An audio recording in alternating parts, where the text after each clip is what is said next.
আসসালামু আলাইকুম ভাই বোনেরা, দেশের বাইরে দেশ থেকে যেখান থেকে দেখতেছেন অবশ্যই আমার পরিবার থেকে সালাম আর ভালোবাসা দেবেন। আজকে 2 দিন পর আপনাদের সাথে ভিডিও নিয়ে আমি হাবিবা হাজির হয়ে গেলাম। প্রতিদিন তো রান্নাবান্না শেয়ার করি। দেখেন একটা করলা গাছ আছে, দেখেন মাশাআল্লাহ সেই করলা গাছে করলা ধরছে, দেখতে অনেক সুন্দর লাগতেছে। দেখেন মিষ্টি কুমড়ার গাছ লাগাইছি। আপনাদের ভাইয়া জাংলা দিতেছে। আছে কয়েকদিন আগের ভিডিও। হঠাৎ করে পরশুদিনে আমি খুবই অসুস্থ হয়ে পড়ি সকালবেলা। পরে ডক্টরের কাছে যাই, ডক্টর বলছে আমার নাকি প্রেশার একদমই লো, সাথে আমার রক্তও কমে গেছে। এই জন্যে শরীর দুর্বল হয়ে পড়ছে। কি বলবো গাইস, অনেক অসুস্থ আমি। যেখানে শাক ভাজিটা করতেছিলাম, কয়েকদিন আগের একটু একটু করে ভিডিও করা ছিল, ভয়েস দিতে পারিনি, আপনার সাথে শেয়ারও করতে পারিনি। তাই আজকে ভয়েস দিলাম, যেহেতু আমার ভাই বোনেরা আমার রান্না বান্নার অপেক্ষায় থাকবে। এই যেখানে পুঁই শাক ভাজি করে নিচ্ছি, কয়েকদিন আগের কিন্তু এটা ভিডিও ছিল অসুস্থ হওয়ার একদিন আগে। এই যেখানে পুঁই শাকটা ভাপ দিয়ে নিচ্ছি, লবণ দিয়ে ধনে পাতা দিয়ে নিয়ে যেখানে পরিমাণ মতো তেল দিয়ে আমি পেঁয়াজ রসুন কুচি কাঁচামরিচ কুচি এগুলো দিয়ে আমি বাগার দিয়ে দিচ্ছি।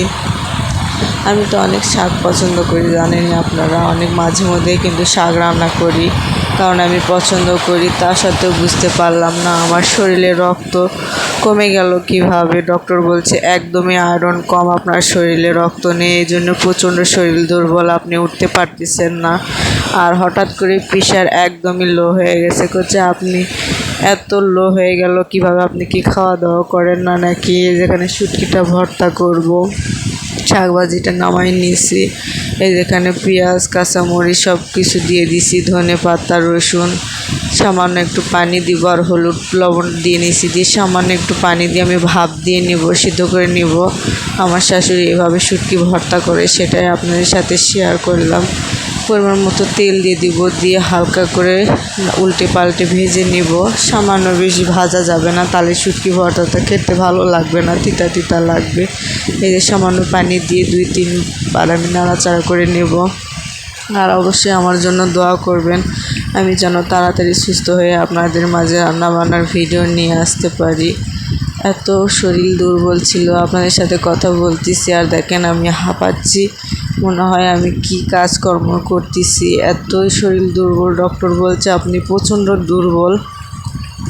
এই যে এখানে কচু রান্না করব, মানে কচু রান্না করতেছি আর কি, যেহেতু শরীরে আয়রন কম। শাশুড়ি বলতেছে কচু 1 পাল্লা রান্না করে দিব, তুমি ভাতের বদলে কচু খাবে, দেখি তোমার আয়রনের অভাব কোথা থেকে আসলো। যেখানে মাছ দিয়ে দিচ্ছে, কাঁচামরিচ লবণ হলুদ সব কিছু দিয়ে দিছে, দিয়ে রান্নাটা বসাই দিচ্ছে। আমার শাশুড়ি আমাকে বলতেছে আমাকে একটু হেল্প করো। আসলে আমার শাশুড়িও অসুস্থ, যেহেতু বয়স হয়ে গেছে, তার ডায়াবেটিস, এই জন্য বলতেছে আমাকে একটু হেল্প করো। কী করব, দুইজনে মানে একটু উল্টে পাল্টে কাজ করতেছিলাম, তার উপর কোনো প্যারা দিচ্ছিলাম না, যেহেতু আমি আগে থেকে একটু না সুস্থ হয়েছি, কিন্তু শরীরে দুর্বলতা কাটতেছে না। যেখানে হাত দিয়ে মাখায় নিতেছি। সবাই ভালো থাকবেন, আল্লাহ হাফেজ।